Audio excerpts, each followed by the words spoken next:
이 시간 목사님 나오셔서 이 사람이 사는 법 두 번째 말씀으로 말씀 전하실 때 귀한 은혜 받으시기 바랍니다.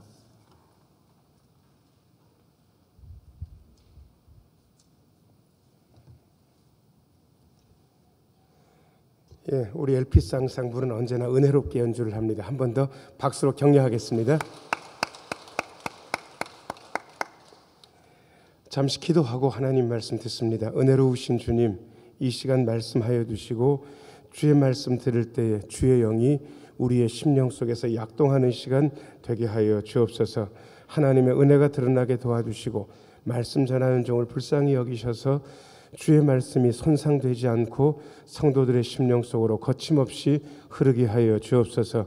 이 말씀 들으며 마음속에 기쁨, 감사, 용기, 다짐이 생겨나게 하여 주옵소서. 예수님 이름으로 기도하옵나이다. 아멘. 지난 주일날 무슨 설교 들었습니까? 라고 하는 질문은 대단히 신뢰되는 질문이라고 합니다. 왜냐 그러면 지난 주일 일이 생각이 나지 않습니다. 어제 어떤 일이 있었는지 어떤 말을 들었는지도 생각이 안 났는데 지난 주일 설교를 묻는 건 폭행과 다름없는 일입니다. 그래서 그냥 제가 말씀을 드립니다. 지난주 설교 제목은 이 사람이 사는 법이었습니다. 이 사람은 누구냐 그러면 예수 믿는 사람, 하나님의 자녀, 예수님의 제자. 그 사람은 잘못된 일이 있을 때 자신을 살핀다고 말씀을 드렸고요. 성령으로 심고 거둔다. 그리고 십자가로 죽고 다시 지으심을 받는 삶을 산다고 말씀을 드렸습니다. 오늘은 이 사람이 사는 법 두 번째 이야기입니다. 이 사람은 동일합니다. 자, 저를 따라서 하세요. 우리는 하나님의 자녀, 예수님의 제자입니다. 하나님의 자녀, 예수님의 제자는 세상 사람들과 사는 법이 다릅니다. 그런데 지난 주일에는 조금 더 추상적으로 말씀을 드렸습니다. 좀 더 구체적으로 말씀을 드릴 수 없을까? 눈에 보이게 설명할 수 없을까라고 생각하다가 오늘 제가 본문으로 고른 말씀은 누가복음 10장에 여러분들이 알고 계시는 선한 누구의 비유, 사마리아인의 비유입니다. 하나님의 자녀, 예수님의 제자가 어떻게 사는지 그림처럼 보여주는 그런 본문인데 제가 5단계로 나누어서 설명을 드리려고 합니다. 첫 번째입니다. 같이 한번 읽겠습니다. 시작. 영생에 대한 질문과 대답. 어떤 율법 교사가 일어나서 예수님 시험하려고. 왜냐 그러면 잘 대답하면 당신이 제대로 된 선생이지만 잘못 대답하면 당신은 제대로 된 선생이 아니고 사람들에게 속이면서 인기를 잘못돼서 얻은 것이다. 그렇게 알기 위해서 예수님을 시험했는데 뭐라고 시험을 하냐 그러면 질문을 하는 거예요. 선생님, 제가 무엇을 해야 영생 얻겠습니까? 라고 질문을 한 거예요. 예수님께서 그 질문 자체가 별로 좋지가 않아요. 우리가 아는 대로 뭐 해서 영생 얻습니까? 하나님의 은혜로 영생 얻습니까? 하나님의 은혜로. 뭐 해서 영생 얻을 수 있는 길은 없는 거 아니겠습니까? 우리는 기본적으로 알고 있는데 옛날 율법에 사로잡혔던 사람들은 언제나 이렇게 질문을 하고 예수님께서 그 수준을 아시고요. 그 질문에 대해서 뭐라고 꼬집지 않으시고 그냥 거꾸로 질문하십니다. 26절 말씀. 26절 같이 한번 읽겠습니다. 시작. 예수께서 이르시되 율법에 무엇이라 기록되었으며 내가 어떻게 읽느냐. 여러분 이게 무슨 얘기입니까? 믿음과 삶의 행위의 원칙이 율법 말씀에 있다는 사실을 예수님께서 인정하고 말씀에 어떻게 기록되어 있느냐라고 되려 물으십니다. 여러분은 여러분의 삶의 원칙이 뭡니까? 여러분의 경험, 여러분의 지식, 여러분들이 지금까지 들어왔던 그게 여러분들의 행위와 삶의 준칙입니까? 절대로 그렇게 돼서는 안 됩니다. 적어도 하나님의 자녀 예수 믿는 사람은 자신의 삶의 기준이 무엇인지에 대해서는 정확하게 이야기할 수 있어야 됩니다. 자, 저를 따라서 하세요. 내 삶의 기준은 하나님의 말씀입니다. 그래서 예수님께서 율법, 하나님의 말씀에 어떻게 기록되어 있는지 물으신 거예요. 그런데 이 율법 교사가 말씀을 모르는 사람은 아니에요. 좀 읽은 티는 나요. 선생님, 마음 다하고 목숨 다하고 뜻 다하고 힘 다해서 하나님 사랑하고 또 이웃을 내 자신처럼 사랑하라 하신 것입니다. 이것이 영생 얻는 길입니다라고 그렇게 또 되려 알고는 있는 거예요. 그러니까 예수님께서 거기에 대해서 꼬집지 않으시고 28절 말씀, 28절 같이 한번 읽겠습니다. 시작. 예수께서 이르시되 내 대답이 옳도다. 이를 행하라 그러면 살리라. 여러분, 이를 행하라 그러면 살리라, 이것을 행하라 그러면 영생 얻을 것이다. 예수님께서 그냥 이렇게 대답하셨지만 여러분, 이걸 다시 또 오해하시면 안 됩니다. 하나님을 사랑하고 이웃 사랑해야 구원받는 것이다, 그건 아닙니다. 구원의 조건으로 하나님 사랑, 이웃 사랑이 있는 것이 아니고 이미 구원받았기 때문에 하나님 사랑하고 이웃 사랑해야 된다는 사실을 우리는 이미 알고 있습니다. 자, 저를 따라서 하세요. 이미 영생 얻었으니 하나님 사랑하고 이웃을 사랑해야 합니다.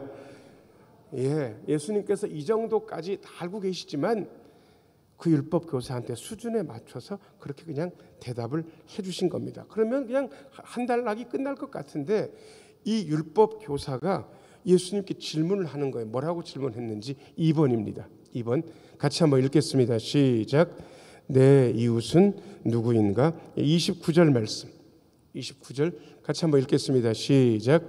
그 사람이 자기를 옳게 보이려고 예수께 여짜오되 그러면 내 이웃이 누구니까? 여러분, 일단 이분의 마음자리가 29절에 나와 있는데 그 마음자리가 어떤 마음자리인지, 그 사람이 두 번째 줄 보니까 자기를 어떻게 하려고? 옳게 보이려고. 여러분, 마음자리가 여기에 머물러 있으면 이 사람은 진리하고 관계없는 사람입니다. 적어도 마음자리는 진리가 무엇인지를 알고 싶은 간절한 마음, 예수님께 왔으니 예수님께 진리 한 조각을 듣고 싶은 간절한 마음이라야 제대로 된 마음자리인데, 이분의 마음자리는 자신을 옳게 보이겠다는 이 잘못된 마음자리에 있는 거예요. 예수 믿는 이유가 뭡니까? 잘 먹고 잘 살려고. 아니, 그 마음자리는 잘못됐습니다. 예수 믿는 이유가 뭡니까?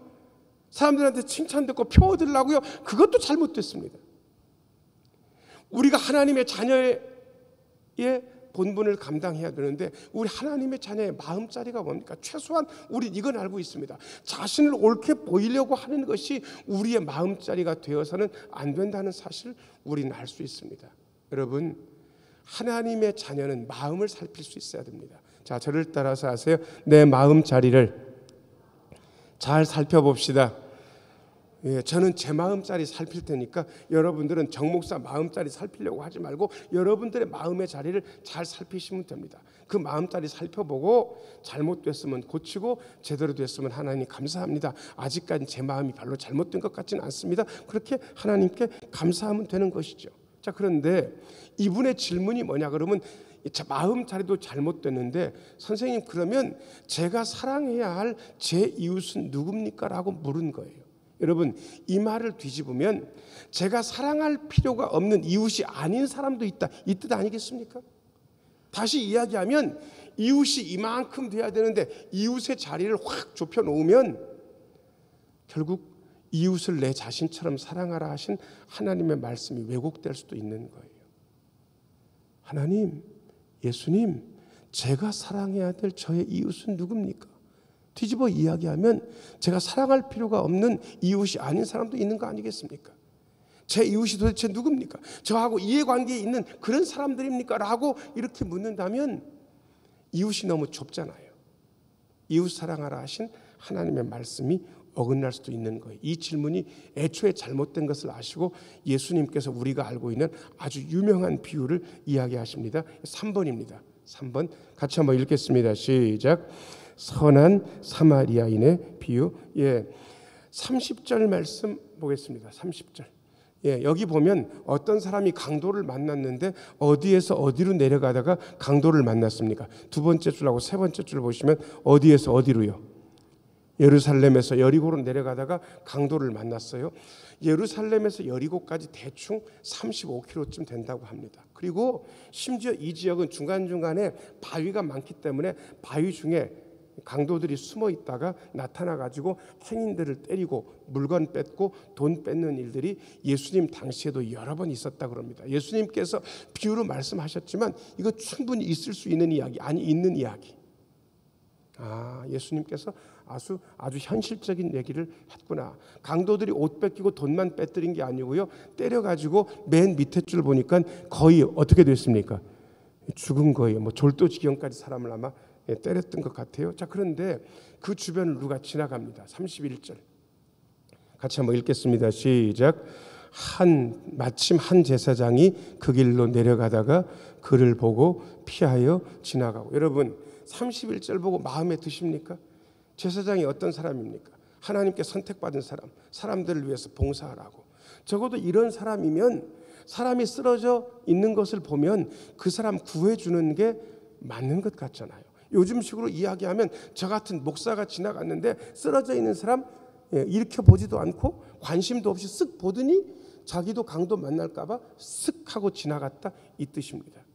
여러분 어떤 분들은 이 제사장의 책임을 얘기하느라고 이분이 율법을 원래 잘 지키는 분이었었는데 아예 죽은 시체인 줄 알고 시체 만지면 안 되니까 그냥 지나간 거다라고 이 제사장을 포장해 주는 분들도 있는 것 같은데 그건 아닙니다. 적어도 그 사람이 살았는지 죽었는지 한번 일으켜는 봐야 될 거 아니에요. 불러봐야 될 거 아니에요. 살았어, 죽었어, 괜찮아요? 어떻게 이렇게 됐어? 뭐 좀 물어봐야 되잖아요. 그런데 자기도 강도 만날까 봐 좌우를 보고는 아무도 보는 사람 없으니까 지나가는 거예요. 책임을 회피하는 사람들이 있다. 자, 저를 따라서 하세요. 우리 주변에도 책임을 회피하는 사람들이 있습니다. 그렇게 얘기하고 보니까 저랑 여러분도 그런 자리에 있을 수 있다라는 생각을 다시 한번 하게 됩니다. 32절 말씀, 32절 같이 한번 읽겠습니다. 시작. 또 이와 같이 한 레위인도 그곳에 이르러 그를 보고 피하여 지나가되. 레위인은 제사장보다는 못하지만 그래도 성전에서 일하면서 먹고 사는 분이고 요즘식으로 따지게 되면 부목사라고 해도 되고 관리집사님이라고 해도 되는데 이분도 똑같이 피해서 지나가는 거예요. 여전히 자기의 책임을 회피한 것이죠. 자, 그런데 누가 지나갔느냐? 33절 말씀. 33절 같이 한번 읽겠습니다. 시작. 어떤 사마리아 사람은 여행하는 중 거기 이르러 그를 보고 불쌍히 여겨. 그냥 여행이 아니고 아마 장사를 위한 여행인 걸로 보입니다. 그런데 이 사마리아 사람이 세상에 예루살렘으로 여리고로 내려가는 그 길 지나다가 강도 만나서 거의 죽은 그 사람을 보게 된 거예요. 자, 그런데 이분의 마음이 어때요? 자, 33절 맨 밑에 줄 그를 보고 5글자만 여러분들이 읽어봐 주세요. 시작. 여러분 불쌍히 여겼다는 거예요. 감리교 목사님이 시골에서 젊은 부목사 시절에 학생회를 사역을 하고 있었는데 청년 학생들 모아놓고 이 본문 가지고 성경 공부를 하고 있었습니다. 그런데 이 본문 가지고 똑같이 제사장이 그냥 지나갔대, 레위인도 지나갔대. 그런데 사마리아 사람이 불쌍히 여겨서 치료해 줬대. 그런데 딱 끊고 거기 있는 학생들, 청년들한테 질문을 한 거예요. 왜 이 사마리아 사람은 이 강도 만난 사람을 치료해 줬을까? 이렇게 물으니까 다들 손을 들고는요, 뭐 때문이다 하는데 별로 신통한 대답이 없어요. 그런데 맨 마지막에 손을 드는 학생 하나가 손을 딱 들더니 저요. 그러니까 너 얘기해봐. 그러니까 그 학생이 뭐라고 얘기하냐 그러면 이 사마리아 사람이 아는 사람이었을 거라고 딱 그렇게 대답을 한 거예요. 그러고 보니까 아는 사람이면 그럴 법하잖아요. 그런데 여러분 33절 다시 한번 비춰줘 보세요. 33절 맨 밑에 줄 같이 한번 읽겠습니다. 시작. 그를 보고 불쌍히 여겨. 그를 보고 아는 사람이라서 그런 겁니까? 그냥 불쌍해서 그런 겁니까? 불쌍해서 아는 사람 아니에요. 모르는 사람. 그런데 불쌍한 마음이 들었다는 거예요. 이제부터 이 사마리아 사람이 하는 모든 행동의 원인은 뭐냐 그러면 그냥 불쌍해서. 저는 이 불쌍히 여긴다는 말을 별로 좋아하지는 않습니다. 왜냐 그러면 제가 사법시험 치르고 몇 번 떨어져 가지고 자격부도 했다가 사법시험 치르려고도 갔다가 하는 그때 저희 할머니가 생존해 계셨는데 제가 장가도 못 가고 나이는 1살 2살 먹어가는 걸 보시고 당신 마음이 안 되셨던 것 같아요. 그래서 저를 옆에 앉혀놓고 제 손을 꼭 붙잡으면서 언제나 저 이름이 정승호인데 이 제주도 분들이 승호의 히읗 발음이 잘 안 돼요. 중간에 있으면. 그래가지고 승자도 발음이 잘 안 되니까 야 싱호야, 야, 네가 나중에 장가를 가야 될 텐데 어떤 여자를 만나야 되냐 그러면 너를 불쌍히 여겨주는 여자를 만나야 된다고 저한테 신신당부를 하시는 거예요. 제가 화가 벌컥 난 거예요. 결혼하려면 사랑하는 여자랑 해야지 뭘 불쌍히 여겨주는 여자랑 만나서 결혼을 해야 된다고 제가 할머니한테 눈 크게 뜨고 할머니 그건 아닌 것 같다고 제가 그렇게 얘기를 했는데 시간이 지나면 지날수록 이 불쌍히 여긴다는 말이요 제 마음에 오래 남았습니다. 그리고 얼굴 동그란 여자를 그 뒤에 만나가지고 그 여자가 저를 불쌍히 여겨주는가 안 여겨주는가 봤는데 지금까지도 저를 불쌍히 여겨줄 때가 있더라고요. 그래서 아무튼 지금까지도 잘 살고 있습니다. 여러분 이 불쌍히 여긴다는 마음. 자 옆에 있는 분 혹시 부부지간에 앉아 있는 분 슬쩍 한번 보세요. 부부지간 아니라도 고부간에라도 보세요. 한번 보세요. 불쌍한가 안 불쌍한가. 여러분 어떤 분들은 마음속에 이 인간이 뭐 불쌍하냐고 하나도 안 불쌍하다고 뭐 그런 분도 계시는데 여러분 제가 말씀드릴게요. 자 저를 따라서 하세요. 옆에 있는 이분은 대단히 불쌍한 분입니다. 그렇게 아세요. 그게 정답이니까 불쌍하다고 여기고 그렇게 사는 거예요. 자, 이 사마리아 사람이 강도 만난 사람 진짜 불쌍하잖아요. 맞아가지고 거의 죽게 되는데 있는 거 다 뺏기고. 자, 34절. 기름과 포도주를 상처에 부었대요. 요때 당시 응급의약품. 아마 이분이 이거 가지고 있었던 것 같은데 할 수 있는 게 이거밖에 없으니까 기름에 붓고 싸매고 졸도했으니까 못 움직이니까 짐승에 태워 주막으로 데리고 가서 돌보아 준 거예요. 그런데 35절은 같이 한번 읽겠습니다. 시작. 그 이튿날 그가 주막 주인에게 데나리온 2를 내어주며 이르되 이 사람을 돌보아 주라. 비용이 더 들면 내가 돌아올 때에 갚으리라 하였으니. 여러분 이 사마리아 사람이 이 강도 맞는 사람 도와준 게 잘못한 겁니까? 잘한 겁니까? 잘한 거죠. 잘못했다고 못 그래요. 자 그런데 이 강도 맞는 사람을 위해서 자기의 삶을 포기하지 않았어요. 이분은 원래 장사를 위해서 여행하는 중이었어요. 그래서 이분이 주막에 데리고 가서 돌보아주고 그 다음에 이분은 떠나겠다 그러는 거예요. 자기 장사를 위해서 가야 되니까 이 사람 돌보아주라 그러면서 이틀치 일당을 주막 주인한테 주고 뭐라고 이야기하냐 그러면 돈이 더 들면 내가 돌아올 때 내가 갚겠다고. 아무튼 잘 돌보아주라고 하고 자기 일을 간 거예요. 저는 예수 믿는 분들 중에 마음이 좋은 분들을 꽤 많이 알아요. 그런데 그 마음이 좋은 분들이 실수할 수 있는 가능성이 있는 게 뭐냐 그러면요. 무리하는 거예요. 예수님의 마음 가지고 움직이는 건 좋아요. 누구도 안 말려요. 그런데 제발 무리하시면 안 돼요. 이 사마리아 사람이 하는 거 잘 보세요. 이분은 무리 안 해요. 주막에 태워다 줬어요. 자기 가는 길이니까. 그리고 자기가 그런 대로 금전적인 여유가 있으니까 이틀치 일당 주면서 돌보아 주라고. 그리고 나는 장사하러 가니까 혹시 그때까지도 있으면 더 돌보아주면 내가 올 때 돈 내겠다고. 이 사람이 자기 삶을 포기하지 않아요. 이분이 무리하지 않는 거예요. 제가 여러분들에게 이 선한 사마리아 사람처럼 행동하라고 여러분에게 권면합니다. 그런데 어떤 분은 되게 부담스러울 거예요. 이렇게 하다가 내 삶이 어그러지지 않을까. 그렇게 할 필요는 없습니다. 자, 저를 따라서 하세요. 이웃을 돕는데 무리할 필요는 없습니다.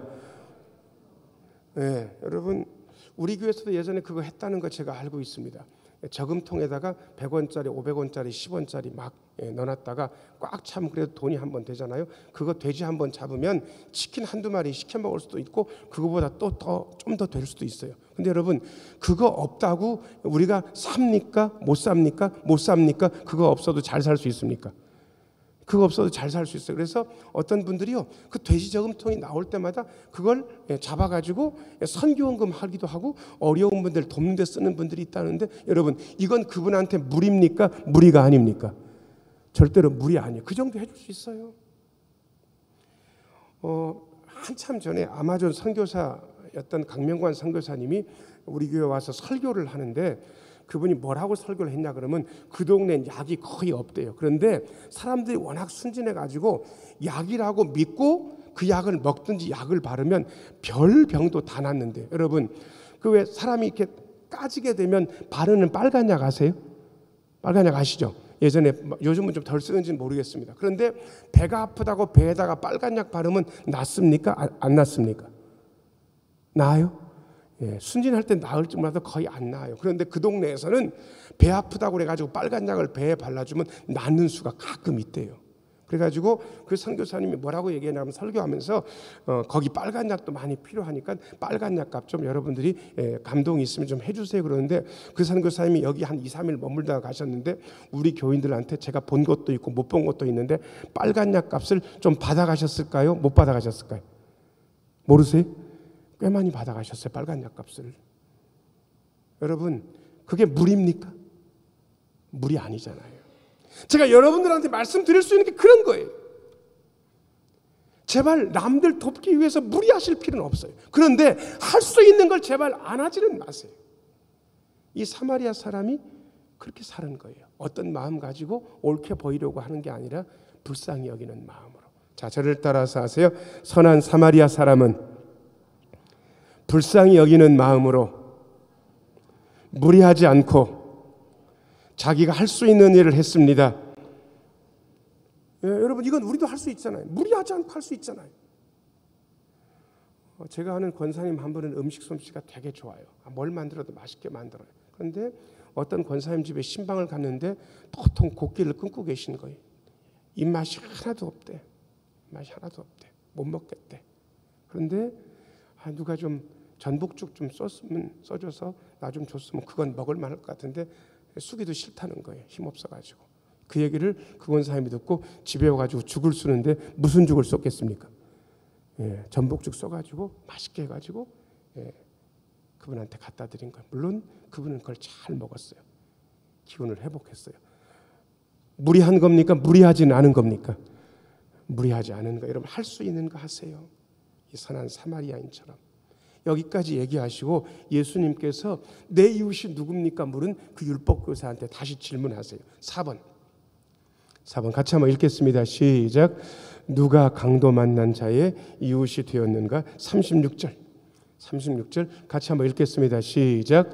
내 생각에는 이 세 사람 중에 누가 강도 만난 자의 이웃이 되겠느냐? 여러분 질문이 묘하게 바뀐 거 아세요? 율법교사는 선생님 제가 사랑해야 될 저의 이웃은 누굽니까? 율법교사는 예수님께 그렇게 질문했어요. 그럼 대답이 어떻게 나와야 되냐 그러면 네가 사랑해야 될 너의 이웃은 누구다 이렇게 이야기를 해야 되는데 예수님 이걸 뒤집으신 거예요. 이 세 사람 중에 누가 강도 만난 자의 이웃이 되어 주었느냐? 이웃이 되어 주는 것에 대해서 누가 저의 이웃입니까? 그렇게 묻지 말고 너는 누구의 이웃이 될 수 있는지 그걸 물으라고 예수님께서 질문을 바꾸신 거예요. 이렇게 질문하니까 아마 율법교사가 뜨끔하면서 뭐라고 대답을 하는가. 5번째 같이 한번 읽겠습니다. 시작. 자비를 베푼 자. 37절 말씀 같이 한번 읽겠습니다. 시작. 이르되 자비를 베푼 자니이다. 예수께서 이르시되 가서 너도 이와 같이 하라 하시니라. 아멘. 여러분 자비를 베푼 자가 강도 만난 자의 이웃이 되어준 겁니다. 제사장도 아니고 레위인도 아니고 사마리아 사람 그 사람이 자비를 베풀었고 그가 이웃입니다. 이렇게 대답한 거 아니겠습니까? 그러니까 예수님께서 하시는 말씀이 가서 너도 그것처럼 하면 된다 이렇게 말씀하십니다. 여러분 다시 말씀드릴게요. 그렇게 해서 영생 얻는 겁니까? 그건 아니에요. 다시 말씀드립니다. 자, 저를 따라서 하세요. 우리는 영생을 얻었습니다. 이웃에게 작은 도움을 줄 수 있습니다. 이건 뭐랑 대단히 비슷하냐 그러면요. 어떤 분이 누가 돈이 많은데 마음에 든다고 한 1,000억 원쯤 줬어요.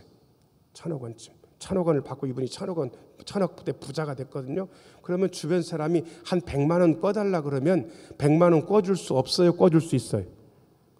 아예 1,000억이라니까 1,000억. 1,000억 가지고 있는데 100만 원 꿔줄 수 있잖아요. 한 500만 원 어떻습니까?